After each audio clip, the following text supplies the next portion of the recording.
Hi, Gene here with today's thought. I work in a home office. I'm self-employed, semi-retired actually, but I have a home office. So I have the luxury working at home of being able to have something running in the background on the internet. Usually it's a financial channel. My favorite financial channel would be the Fox Business Channel. But I don't hold it against you if you want to watch CNBC. I find them very, very boring, but you go right ahead. But I have the luxury of listening to something in the background while I'm working without being accused of slacking off. Which is not to say that I'm not, well, put it this way, or I could slack off but not be called on it or fired because I can't fire myself. If I could, maybe I would have fired myself a long time ago. But I was able to, this time I had on, just for a while, I was able to listen to part of the Durham testimony. If you don't know, you're seeing this a day after I'm watching it, but on Wednesday, the day before you're watching this, John Durham, the Durham report about the FBI crossfire hurricane, the Russia collusion hoax, the FBI, how they just corruptly went after a president with no evidence or no basis whatsoever. And if you want to know how corrupt and dishonest the Democratic Party is these days, the current party, then all you have to do, if you get a chance, replay that report tonight when you go home, or I'm sure you could find it on C-SPAN or YouTube, but it is just stunning. They don't care what's in that report. And what's interesting, you had one Democratic Congresswoman, Escobar, who was questioning him for a while. Well, basically accusing Durham. That was the whole thing. They didn't care what was in the report at all. They tried to discredit Durham, and they tried to defend, of all people, Merrick Garland. Repeated questions from more than one Democratic congressperson. Did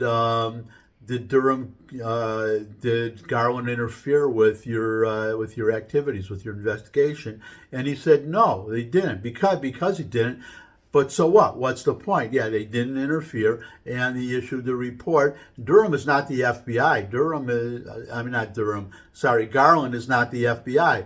Garland is the Attorney General. He doesn't lead the FBI. But the whole point was they just defended. They just did not care about what was in the report. And basically, what's in that report, I can sum it right up for you. From the Republicans who did care about what was in their report was that you had the Steele dossier. Everybody must know about.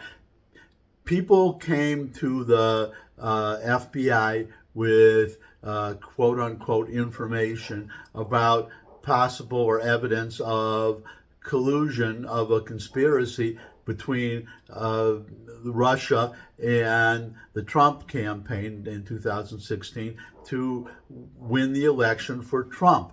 And the FBI investigated it. And that was one of the things that the Democratic representative tried to bring up. So isn't that what they're supposed to do? They're supposed to investigate if somebody comes to them and brings them something, and they're supposed to investigate.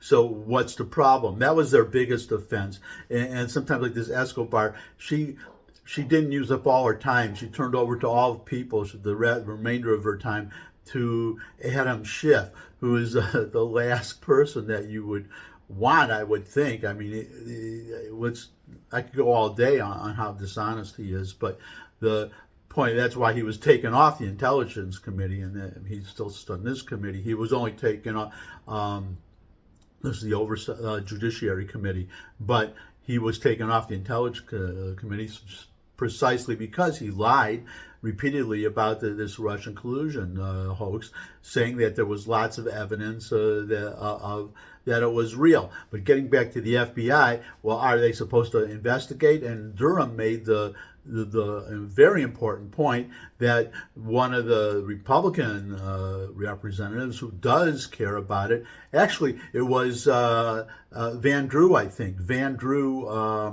Jeff Van Drew, I forget his first name.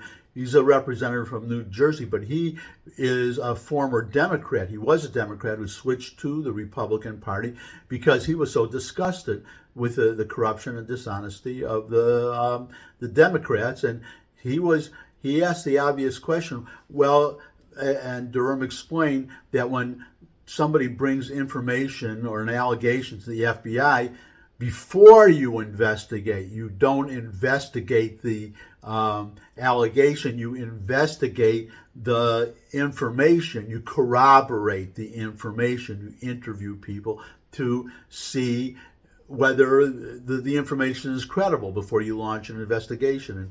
And Durham made the point, this is the main point of his report, over and over and over again. But the Democrats refused to listen.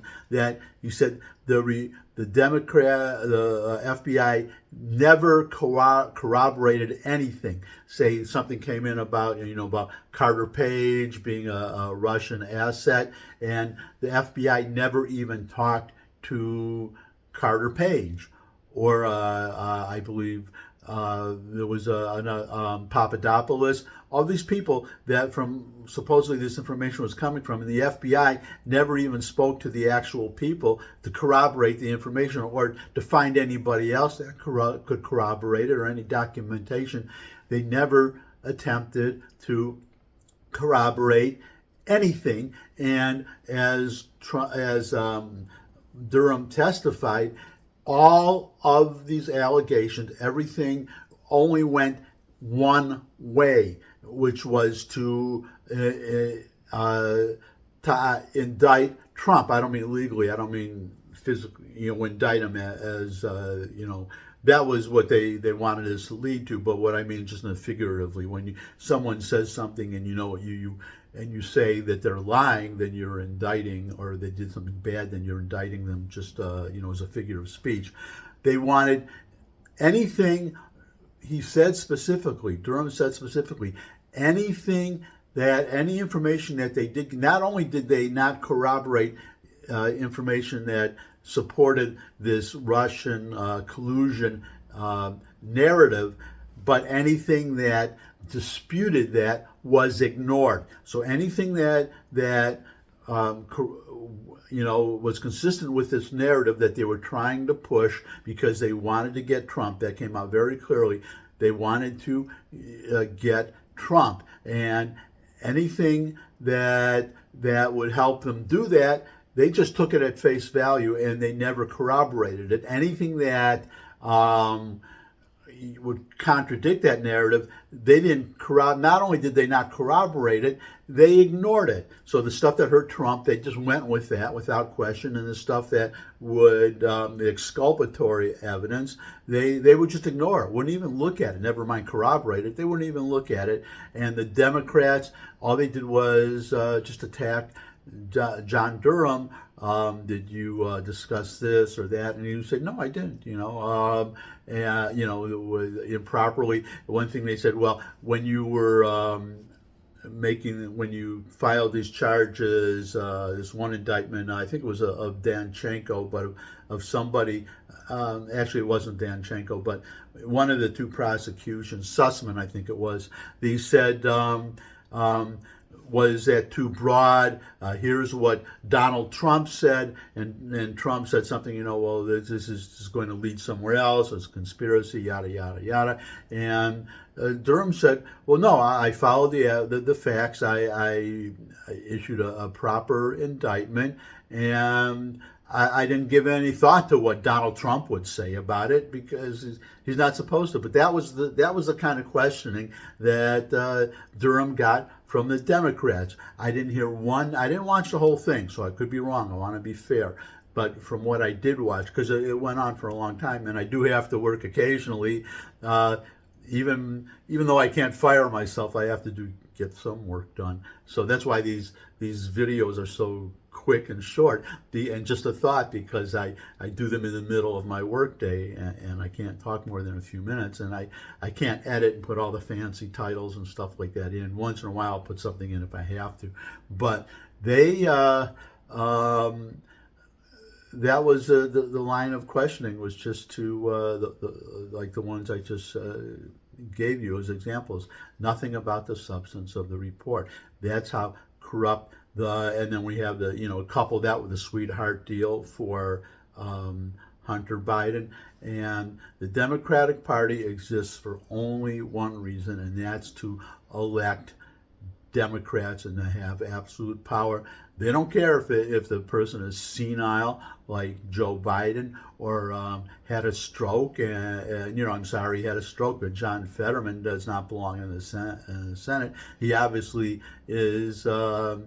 His brain, he's not something's wrong with him, and it's because of a stroke, obviously, and he should be resting somewhere. He should be in a hospital or in some kind of care facility or hospice or even in his own home. It's really tragic that there is no level to which Democrats won't stoop to elect Democrats, keep them in power forever, and to stop and to prevent Republicans from ever winning an election ever again. And you have no clearer evidence, which is why I urge people to watch at least some of it, than what happened today in the Durham testimony. That's my thought for today. Thanks for stopping by. If you could subscribe, that would really be great. I'd love to see all of you again. And until I do, bye.